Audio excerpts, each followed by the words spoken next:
Celle-là, ça va peut-être la vidéo la plus importante et qui va parler le plus de MMA et tout, du mois. Parce qu'on va parler d'un film horriblement mauvais. Et on va commencer par le positif. Carole Rocher, qui joue pas trop mal dans le film.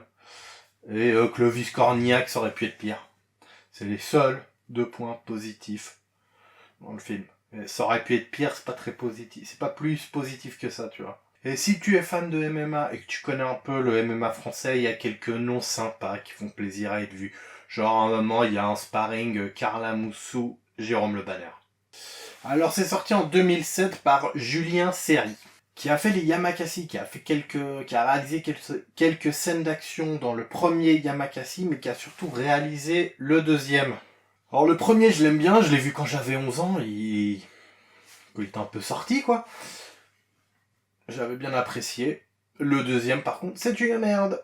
Mais surtout, dans sa filmographie, il y a un film qui va être un peu plus lié à ce qu'on parle aujourd'hui, c'est Night Fair, que j'ai quelque part en Blu-ray, mais je sais pas où je l'ai foutu et je m'en branle. Avec Jess Liaudin, ancien combattant professionnel français de MMA et un des premiers français à avoir signé au UFC. Une très belle carrière au cinéma et dans la cage. Et donc Night Fair, c'est peut-être son rôle le plus important au cinéma depuis aujourd'hui. Après, il a joué dans des gros films, tu vois, mais genre Cascade, trucs comme ça. Mais tout ce qui touche au MMA, je vais en parler tout à la fin, parce que ce sera long et insultant. Donc c'est parti pour le film Scorpion. J'avais la force, la rage aussi. On me donne ma chance, j'étais prêt. Le film commence avec Clovis Cornillac, cheveux courts, qui s'entraîne pour les championnats de France de boxe thaï. Problème, son entraîneur va plutôt miser sur Patrick. On a hésité entre toi et Patrick. Quoi, cette merde? On a pris notre décision et c'est Patrick. Putain. Cello, sois sportif. Et comme vous le savez, bon, vous avez compris, je connais un minimum le sujet des sports de combat. Moi, je suis assez d'accord avec Clovis Cornillac, quoi, parce que Patrick, c'est vraiment un sac à merde. Angelo, chacun son tour. Patrick! Là, regarde-le, ton champion!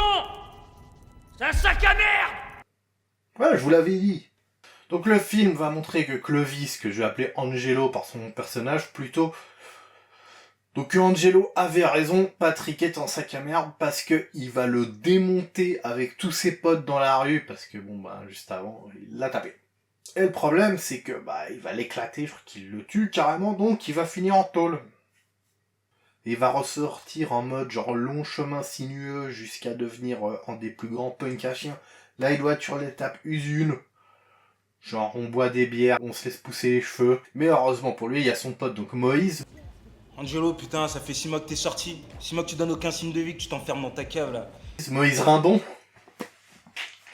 Ah, pour les fans de MMA, c'est vraiment une très très bonne vanne, mais voilà.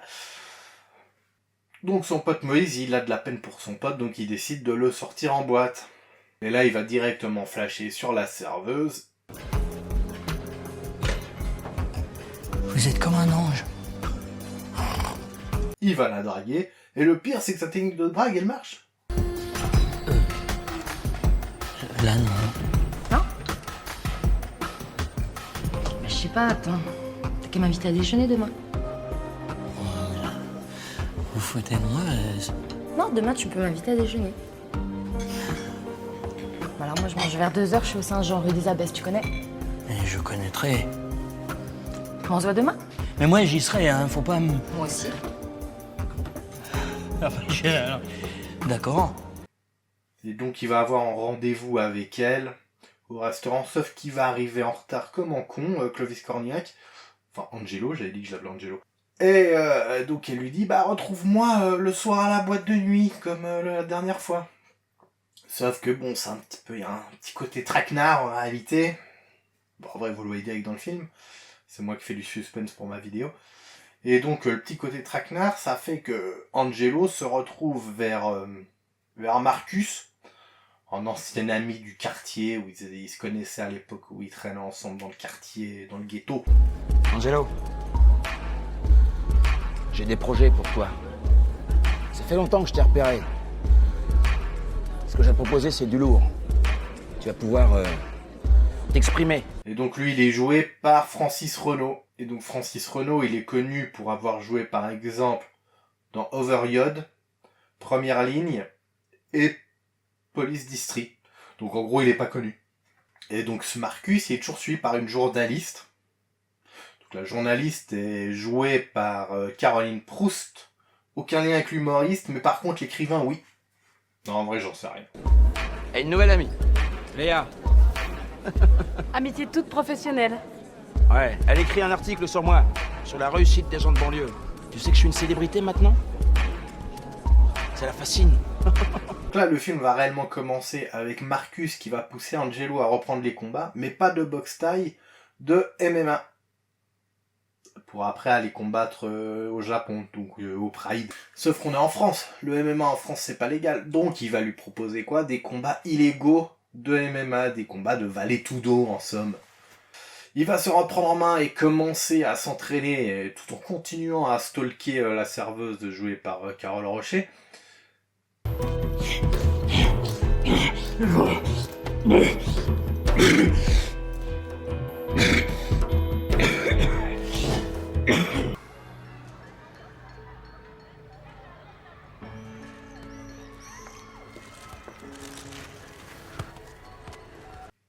Et pour la séduire, il va faire la technique utilisée par tous les clochards dragueurs, la technique de la clope électrique. Tu vois, cette cigarette, c'est une cigarette qui a l'électrique. Alors tu la tapes bien sur l'ongle, comme ça prend l'électricité, tu la chauffes bien au bout. Vas-y, chauffe, hein. Et après, regarde.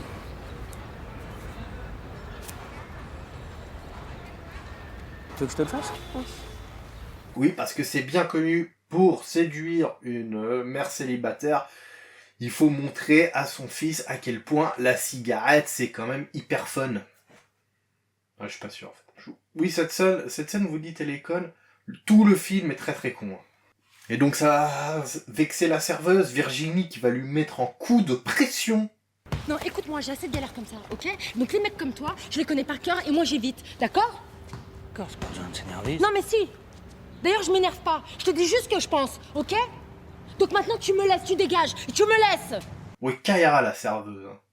Non mais tu te prends pour qui, toi? Tu crois quoi, sans déconner? Tu veux que je te dise? Tu veux que je te dise pourquoi j'ai passé 3 heures avec toi? C'est que ça fait partie de mes obligations, d'accord? Payé par ton copain Moïse, un service! C'est ce que c'est, ça? Et oui, c'était pas les formidables techniques de drague d'Angelo qui l'ont séduite, mais Moïse qui l'a poussé, je sais pas, à essayer de baiser avec lui pour après le faire concerter à Marcus pour la bagarre. Les petits salauds, Moïse, salaud. Et Angelo, vexé, décide de tout changer sa vie de tout et redevenir. J'allais devenir une bête féroce. J'allais redevenir Scorpion. Malheureusement, ça marche pas.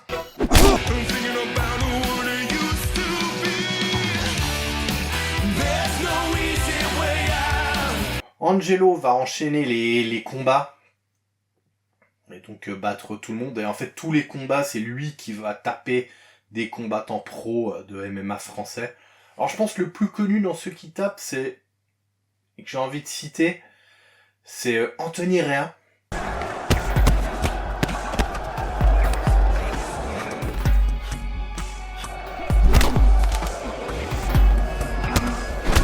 Donc Anthony Réa qui était connu pour avoir perdu contre le frère de Shogun, Ninja, ça s'invente pas. Et surtout qui avait battu par contre Cyborg, aussi de la shoot box, Cyborg, je le mets top 5 des combattants les plus flippants de l'histoire du MMA.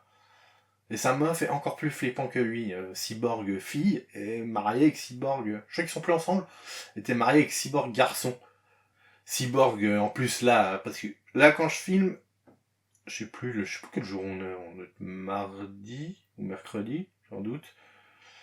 Il y a eu le combat de Benoît Saint-Denis à l'UFC 299. Et il y a eu le premier combat au UFC de MVP. Et MVP, peut-être même l'a mis à la retraite, mais MVP avait brisé le crâne sur le coup de genou de Cyborg, combattu par Anthony Réa. Et autre combattant un peu français connu qu'on va voir dans le film, il y a en tout cas qui combat face à Clovis Cornillac, t'as merde, comment il s'appelle, Jean-François Lenogue. Je pense que The Snake a dû influencer Professeur X, et puis voilà. Dans la scène de la boîte de nuit.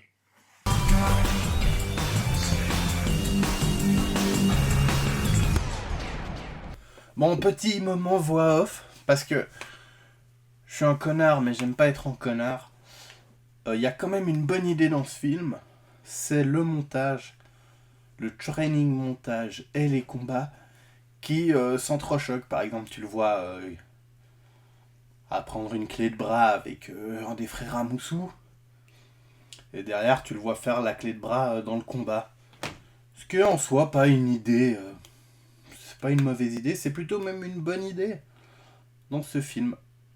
Voilà, c'est juste pas pour dire que du mal de film que j'ai fait ça, que j'ai rajouté ce moment. Alors, par contre, il y a vraiment un truc qui est super débile dans ce film. C'est que bon, le film il date un peu.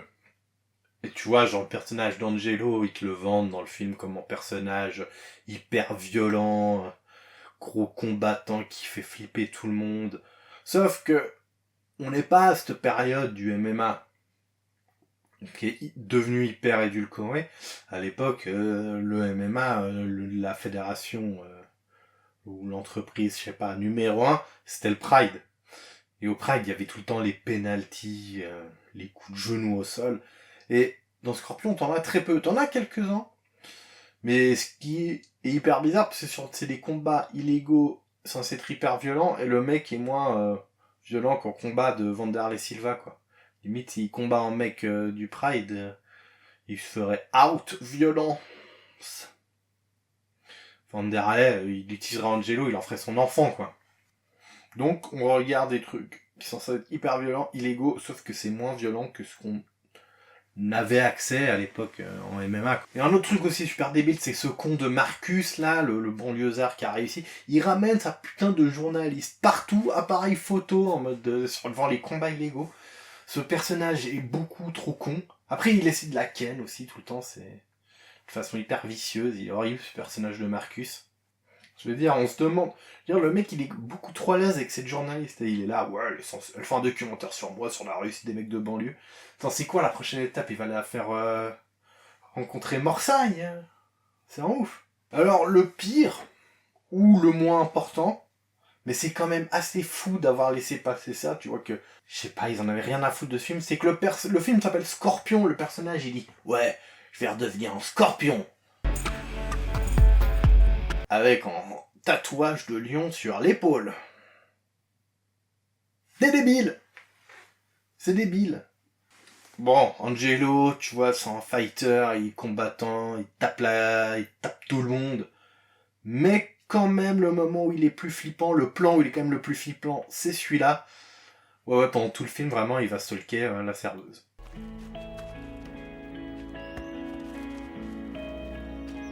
On a le héros qu'on mérite. On va rentrer dans la dernière partie du film, dans laquelle Angelo va devoir faire un combat contre Jérôme Le Banner, qui joue Elias, mais qui joue en réalité Jérôme Le Banner.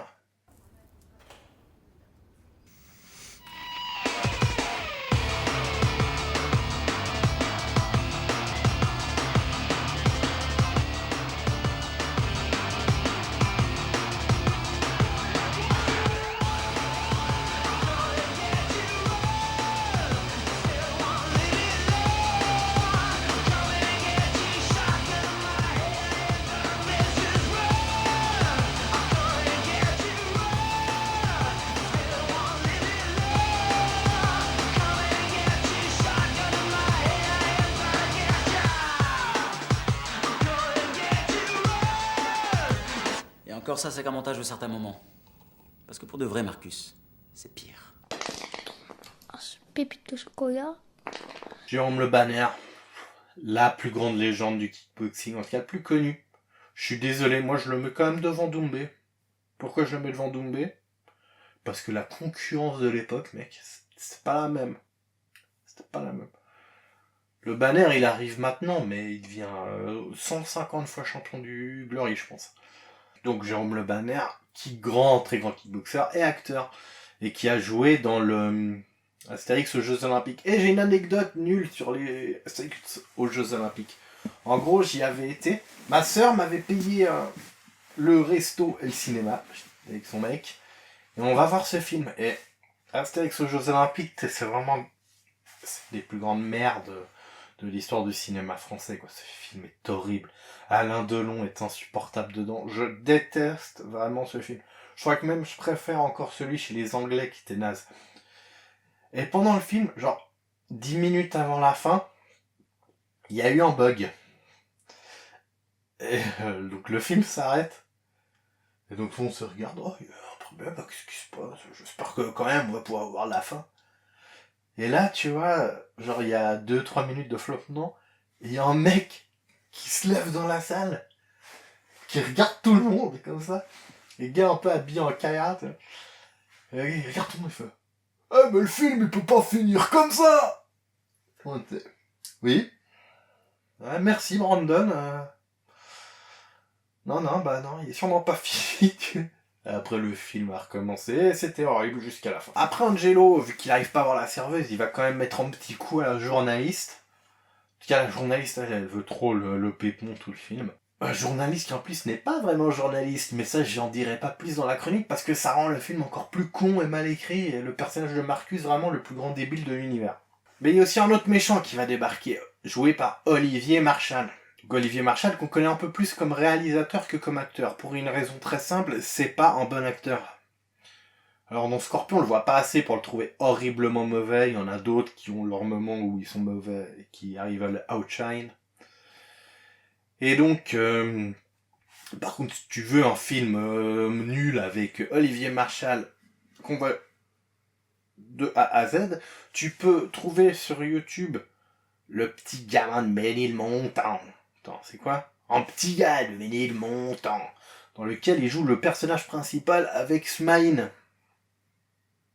Ah, ça donne envie. Et après avoir vu ce film, quand même, je me suis dit, mais Olivier Marchal, c'est quand même complètement taré. Le mec s'est quand même permis de dire que Omar Sy était nul, alors que lui l'est vraiment nul comme acteur.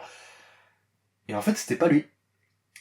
Et oui, c'était des mecs, je pense, de droite qui ont fait « Ah, comme il est flic, qu'on n'aime pas Omar Sy, on va faire un article où Olivier Marchal l'insulte. » Il a dit « Les gars, vous allez vous faire foutre, en fait. » Donc ça va, au moins, il se permet pas de critiquer des gens mieux que lui.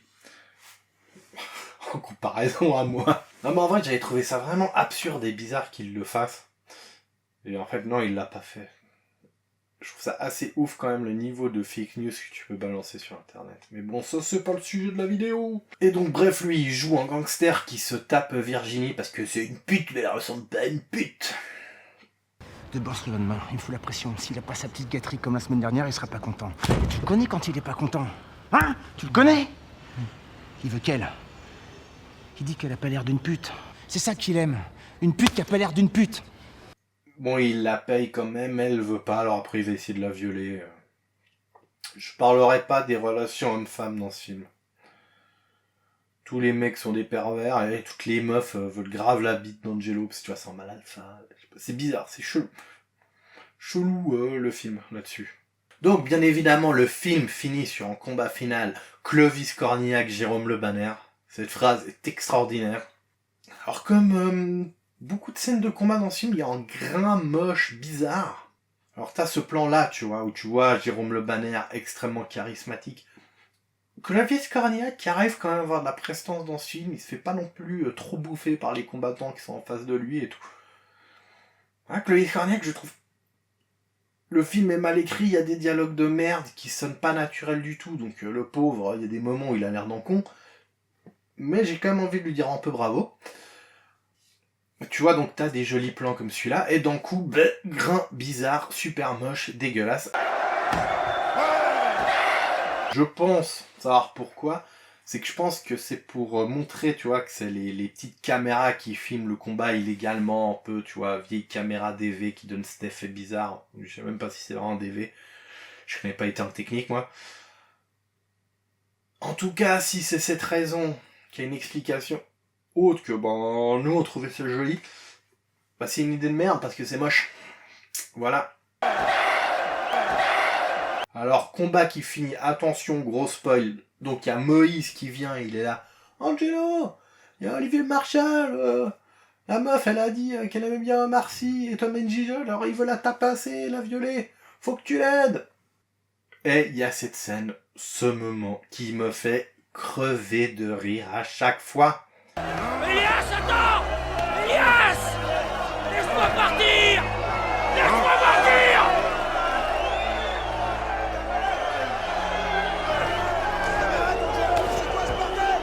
Pars! Vas-y! Angelo, qu'est-ce que tu fous? Lâche! Non mais c'est quoi ce bordel? Le part de Le Banner, la construction de la scène. Genre, il le lâche, il le reprend, quoi. Barre! Barre! Ah, putain, pauvre Jérôme Le Banner. Franchement, putain, ce rôle de merde. Ce film de merde. Voilà, c'était Scorpion. J'ai envie de vous dire, barre! C'est pas un nanar, c'est pire, c'est vraiment un navet, c'est vraiment nul. C'est vraiment de la merde. Surtout qu'il y a un truc, c'est que tu sais jamais si c'est les acteurs qui sont mauvais, ou c'est mal dirigé, ou c'est les dialogues qui sont mauvais, qui sonnent faux, qui sonnent pas naturels. Et en tout cas, pendant tout le film, tu regardes quand même en œuvre, en film, qui ne fonctionne pas, quoi, qui est pas bien. C'est triste de rater quand tu fais de l'art. Parce que je suis sûr, avec des bons dialogues, avec quelqu'un qui sait diriger des acteurs, je pense que ça peut être un bon film, parce que... Genre, je sais, bon, moi je l'ai surtout vu avec les films avec Tom Gijol. C'est la meuf de Tom Gijol. Enfin, c'est l'ex. C'est une bonne actrice. Jérôme Le Banner, je veux dire, il est fort quand il joue en garde du corps, homosexuel, qu'à moitié nympho dans Fatal. Je pense qu'il aurait pu être bon pour jouer son propre rôle. Bah! Putain. Cornillac est pas dégueulasse dedans. Il fait des bons regards méchants, comme ça. C'est un bon chauve. Ouais, celui qui joue peut-être Marcus est vraiment mauvais. Il est souvent mauvais. La meuf qui joue la journaliste, c'est pas top. Mais je pense que ça aurait pu vraiment être mieux s'ils avaient eu envie de faire un bon film. Mais je pense pas qu'ils avaient eu envie vraiment de faire un bon film. Et là, on va rentrer dans toute une partie MMA français et ce film. Et pourquoi? D'habitude, je suis gentil avec les films. Là, je suis pas gentil. Je pense vraiment que c'est une merde sans nom. Et en plus, il y a vraiment l'existence même de ce film me dérange. C'est-à-dire que d'habitude, je m'en fous, tu vois, au pire, c'est un mauvais film. Puis de toute façon, la chaîne s'appelle le Doc Nanar, on est là pour parler et rigoler et s'amuser devant des films qui sont pas ouf. Mais Scorpion, je l'encule. Ce qu'il faut savoir, c'est que le réalisateur Julien Serry, c'est vraiment un fan de MMA. Mais quand tu connais l'image qu'avait le MMA en France, encore quelques années, quoi, c'était illégal, tu vois, ça rend ce film encore plus incompréhensible et encore plus débile. Parce que ouais, il y a tout un discours complètement con, où ils font des combats illégaux, puis ils font genre, ouais, s'ils gagnent, ça va te mettre bien avec la fédération. J'ai besoin que le combat dure un maximum. Demande à Elias de faire durer le plaisir, au moins 20 minutes. J'ai besoin de faire grimper la côte de mon poulain. Je suis pas sûr qu'il accepte. Il a pas envie que tout ça nuise à sa réputation, tu vois. Et moi j'ai besoin que les mecs de la Fédé s'intéressent à Angelo. Attends de convaincre Elias que c'est dans votre intérêt à tous les deux. Je vois pas comment. Et puis les mecs de la fédération, ils vont pourrir avec ce combat. Alors, si en plus Elias l'éclate pas la première minute, là j'ai tout faux. Et puis j'ai pas super envie qu'on lui enlève sa licence, tu vois. Si tu me dis oui maintenant, tu me dois plus rien. De quoi tu parles? C'est des combats illégaux. Alors peut-être avec le Japon, ouais, ils kiffent, tu vois, parce que le Pride, c'est des oufs. Mais je vois pas le rapport avec une fédération, quelle qu'elle soit, tu vois. Tout est bête, dans ce film est bête. Et surtout, le seul intérêt de ce film, c'est le casting. C'est le fan service pour les fans de MMA. C'est d'avoir dedans les frères Amoussou. C'est d'avoir dedans Anthony Réa, Jean-François Lenog, Moïse Rimbon, qui est vraiment dedans, mais qui joue le garde du corps en combattant. C'est-à-dire que t'as beaucoup de combattants français de l'époque. Moïse Rimbon, que je cite et que je fais des blagues, parce que moi je l'ai vu j'ai eu la chance de l'avoir vu en live, entre ses tout premiers, premiers, c'est pas possible, j'aurais 40 ans aujourd'hui, entre ses tout premiers combats pro, et moi je me souviens, à Genève, Je me souviens de ces frappes qui résonnaient comme ça dans la salle. J'ai pas vu non plus 2 milliards d'événements live de MMA, mais Moïse Rimbon, le grand unpound de Moïse Rimbon m'avait marqué.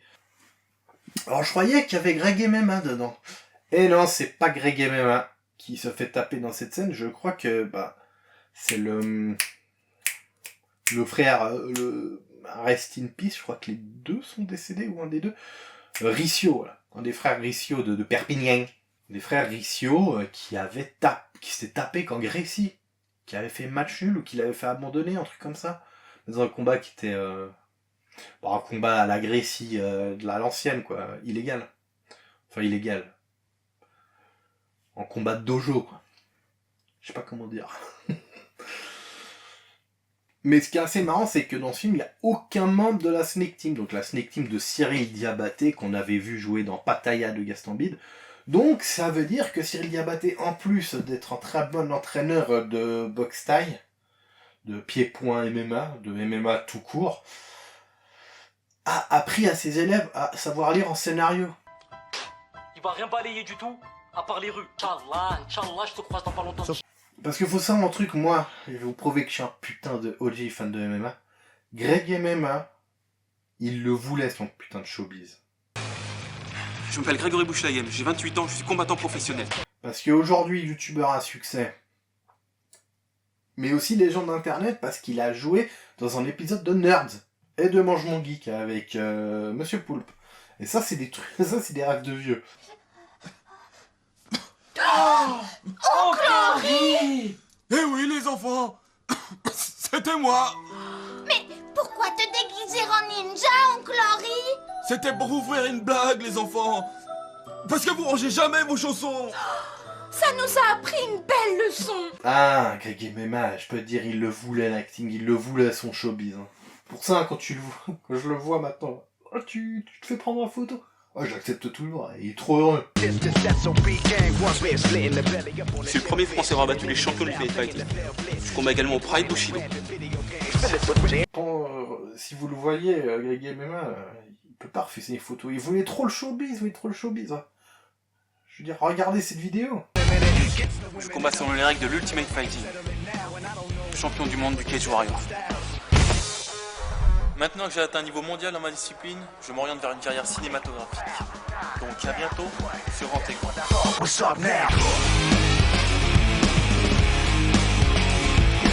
Bon, après, il a cru qu'il allait réussir dans l'acting avec en blazer et en jean, en blazer aussi moche et en jean, frérot, pour jouer le James Bond.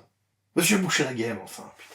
Bon, après cette superbe interlude, le MMA en France, le truc, c'est que ce film de merde, il sort pas de n'importe quel esprit de débile. Il vient, je pense, de la personne la plus bête du cinéma français, Cédric Jiménez. Oui, vous connaissez, vous avez reconnu ce nom. Oui, c'est le réalisateur, hein.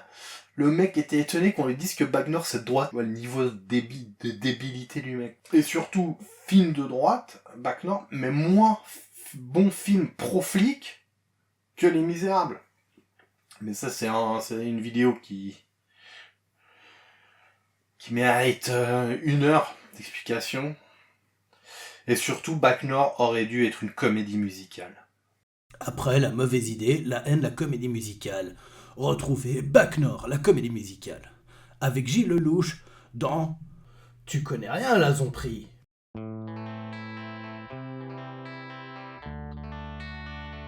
Mais moi qui croyais que c'était un hôtel, je suis dans la zonzon. Tu sais rien, toi t'es dehors. Tu sais pas ce que je vis là-dedans. J'avais jamais foutu les pieds là-dedans. Tu me juges, mais t'es juste un connard derrière ton ordi. Ah, Damas, s'il te plaît, lâche cette fourchette. Crois vraiment que je vais crever. Par contre, pourquoi ce con de Jiménez m'a mis une putain de musique qui parle d'un bordel? t'appute, Cédric, c'est ça hein? Je t'appute, c'est ça, Cédric, je t'appute. Tu vois que tu me fais jouer comme un mauvais acteur de série B américain? Respecte-moi un peu, je suis Gilles Lelouch, bordel. Et retrouvez aussi François Civil dans François le Vilsi. C'est moi. C'est moi. C'est moi, François. François le civil.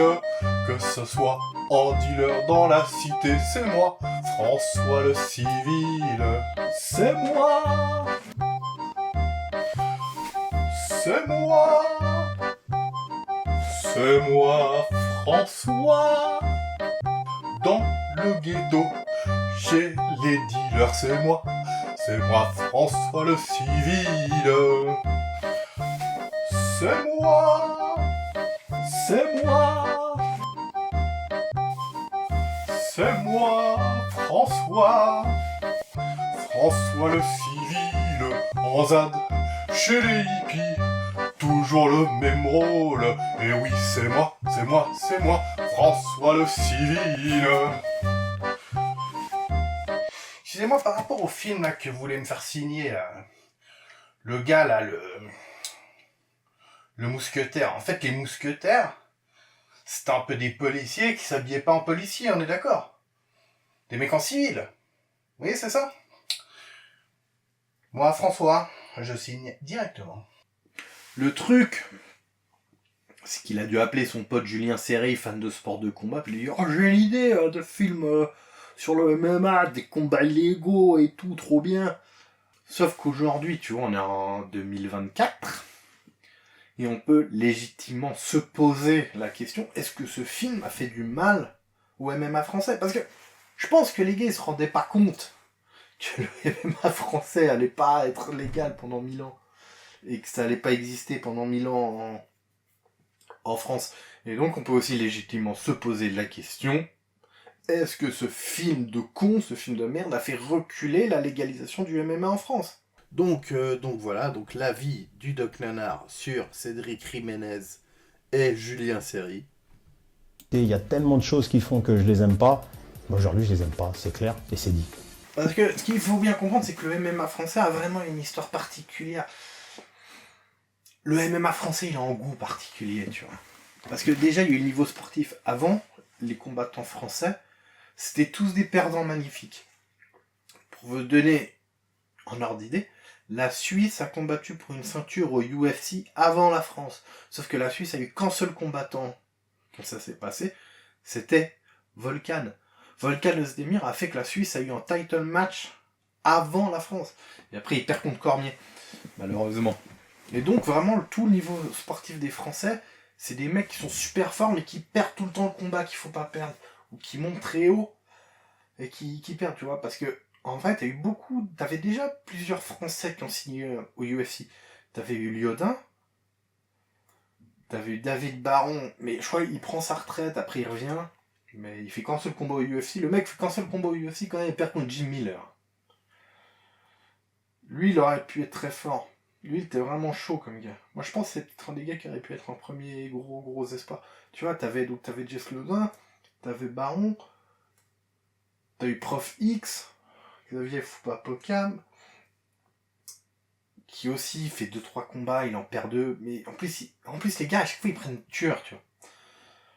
Genre, Jess Lodin, son premier combat UFC, il prend le combat que va faire Connor juste avant la ceinture. Il bat Dennis Siver. Puis il gagne en plus, tu vois. Baron perd contre Jim Miller. Xavier Fupapokam, il se tape Denis Keng, je crois, un truc comme ça. Donc Denis Keng, avant d'être au UFC, je crois qu'il est au Pride, ou un autre truc japonais, et il est genre champion, tu vois. C'est un mec qui était ultra chaud. T'as Greg MMA qui fait le Pride, encore, je pense que le Pride existe encore quand ce film sort, tu vois, qui perd. Et en gros, tous ces gars font 3 combats au UFC, 4 combats. Et comme il n'y avait pas de médias, il n'y avait pas de fans, bah, c'était compliqué, tu vois. Le seul mec qui fait vraiment un gros parcours au UFC, et qui représente la France, c'est Cheick Kongo. Sauf que Cheick Kongo, il a toujours perdu le combat avant la ceinture, quoi. C'est-à-dire Cain Velasquez, Et surtout son combat contre Frank Mir. Donc là c'était vraiment le title éliminateur. Tu vois, donc il y avait déjà un problème sportif autour du UFC français, c'est que vraiment quoi, Cyril on dit souvent « Oh mais il a gagné la ceinture intérim ». Déjà pour moi gagner une ceinture intérim c'est exactement comme être champion du monde. La grande différence c'est ce qu'est devenu les ceintures intérim. Pour faire des tout le temps, des titles, des champions contre champions de merde, là. Non, parce qu'en fait, en gros, une ceinture intérim, ça a autant de valeur qu'être champion. Sauf que quand t'as une ceinture intérim, parce que Ngannou est blessé pendant 6 mois à peine, ta ceinture intérim n'a aucun intérêt. C'est pour ça qu'elles sont commencé à perdre un peu de valeur. Quand avant, les ceintures intérim, c'était... Couture qui met une ceinture intérim en poids lourd parce qu'on sait pas s'il va revenir, ou Dominique Cruz qui se blesse pendant 10 ans, bah ouais, en attendant, faut un champion intérimaire. Et donc vraiment, le MMA français avait ce rapport bizarre. Et surtout, le MMA français n'était pas aidé par les médias. C'est-à-dire que t'as eu... Ils en parlent dans Gong, avec Arthur Corras. Très bon documentaire, toutes les forces, ouais, je le montre à la caméra. J'ai en DVD. Tout est dispo sur YouTube. Si vous voulez voir un peu comment ça parlait de MMA il y a quoi, il y a 10 piges, il y a peut-être le docu. C'est intéressant. C'est intéressant. Et tout, ouais, la chaîne d'Arthur Corras, normalement, vous trouvez tout ça. Vous le trouvez toutes les forces sur YouTube, vous le mettez. Il faut vraiment, ouais, c'est qu'il y avait un truc particulier autour du MMA, c'est un truc qui était hyper fantasmé. Genre, t'as le reportage sur le Valley Tudo avec Boris Johnstone, ils en ont parlé, ouais, dans Gong, qui montrait un côté hyper violent, mais t'as surtout le reportage avec Morsay, qui était vraiment juste surréaliste, quoi. Et donc, vraiment, ce film, pour moi, c'est le film contre-productif, débile, qu'il fallait pas faire autour du MMA. Qui en plus est raté en plus en tant que film, c'est ça. C'est que c'est même pas moi qui chouine parce que ouin le MMA français était illégal. Non, tout est mauvais dedans. Et en plus ça fait sûrement du tort au MMA. Je veux dire, moi je me pose vraiment ce qu'on pense, genre un mec comme Julien Serry qui est vraiment fan de MMA, tu vois, qui a fait, comme j'ai dit, tourner un grand combattant de MMA français dans un de ses films, à se dire putain, merde, en fait, si ça se trouve, mon travail a fait que le MMA soit illégal pendant encore 10 piges en France. Après, est-ce que c'est moi qui en fais des caisses qui donnent l'importance à ce film? J'en sais rien.